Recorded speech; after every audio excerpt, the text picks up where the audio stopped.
Training of hospitality? Yes, sir. Good evening, sir. My name is Ranjita. Okay अभी मुझे around 15 days हो चुके हैं, बट मैं आपसे ये कहना चाहूँगी कि मैंने इतना कुछ सीख लिया है, मतलब कि कैसे कस्टमर्स को सर्विस देनी है, कैसे प्लेट सजानी है, कैसे टेबल सेटअप करना है. सबसे इम्पॉर्टेंट थिंग कि मेरे अंदर कॉन्फिडेंस इंक्रीज हुआ है कि मैं आज आपके सामने बोल पा रही हूँ.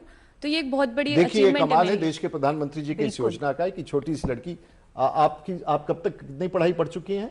मैंने अभी 12th क्रॉस की है. और आपने ये कोर्स कर लिया है. आगे आप क्या करना चाहती हैं? किसी 5 स्टार होटल में जाना चाहती हैं? किसी अपना व्यवसाय करना है? हाँ.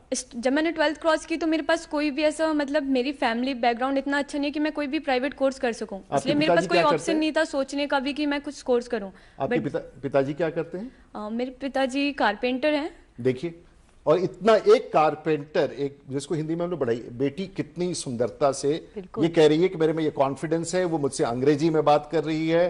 वो होटल इंडस्ट्री में जाएगी और शुरुआत करेगी 15,000 से, और अगर इसमें अपना हुनर हुआ तो ये 50,000 लाख रुपए तक पहुंच सकती है. तो आपको यहां जाने के बाद इस प्रधानमंत्री कौशल विकास योजना में कोई खर्च भी हुआ? बिल्कुल नहीं सर. एक तो ये फ्री ऑफ कॉस्ट है और ऊपर से मुझे सारी सुविधाएं दी जा रही है. जैसे मेरी इंग्लिश इंक्रीज करी जा रही है, कंप्यूटर नॉलेज दी जा रही है. हाँ.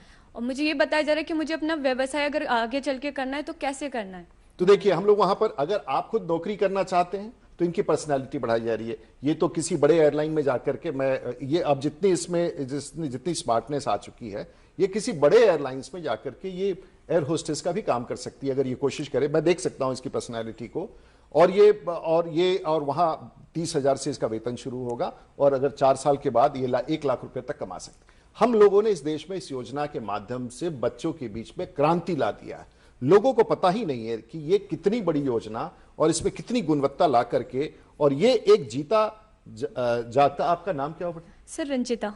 रंजीता एक जीता जागता उदाहरण है कि एक कारपेंटर की बेटी आज हॉस्पिटैलिटी सेक्टर में ट्रेनिंग लेने के बाद अंग्रेजी में मुझसे संवाद कर रही है और पूरे देश के सामने कम्युनिकेट कर रही है. क्या एक बड़ी उपलब्धि नहीं है? सर मेरे लिए तो बहुत बड़ी अचीवमेंट है, क्योंकि इससे पहले मैं कभी कहीं गई नहीं, कहीं कुछ देखा नहीं, मैंने कभी किसी से बात नहीं की. बट आज ये फर्स्ट टाइम अगर मैं आपके सामने बात कर रही हूँ तो ये सिर्फ और सिर्फ स्किल इंडिया के थ्रू हो रहा है. तो थैंक यू मोदी जी का, थैंक यू आपका सर, जो आपने इतना अच्छा प्रोजेक्ट चलाया हम जैसे बच्चों के लिए. हमें एक एम दिया कि हम आगे कुछ सोच सकते हैं. बहुत बधाई, बहुत बधाई. ऐसा ये these are the samples of what we have created in this country, and possibly I also never got an opportunity to display it, what I can see, what Doordarshan is doing, what the government is doing, and information and broadcasting. This is real India. These are the strength. And अगर ये 10वीं के बाद जिंदगी में कोई रास्ता, 12वीं के बाद अभी आपने क्या मन बनाया था, आप क्या करना चाह रही थी? सर बेसिकली मेरा कोई एम नहीं था, क्योंकि फैमिली बैकग्राउंड अच्छी नहीं थी मेरी. कोई फाइनेंशियली सपोर्ट नहीं था मेरे पास. इसके पास फाइनेंशियल सपोर्ट नहीं. ये योजना अपने आप में एक अद्भुत योजना है जिससे कामयाब है. और हम लोगों ने ये मैं इसलिए 2.5 वर्ष के बाद, मेरा मंत्रालय इस देश में सबसे नया मंत्रालय है, और शिक्षा की तरह इसमें व्यक्तियों पर इन्वेस्ट करना है. हमने 2.5 साल में देश भर में प्रधानमंत्री कौशल केंद्र, प्रधानमंत्री कौशल विकास योजना, इंटरनेशनल स्किल सेंटर्स हमने स्थापित करके ये प्रमाणित कर दिया है. और ये उदाहरण देश के सामने हजारों स्थानों पर, गांव देहात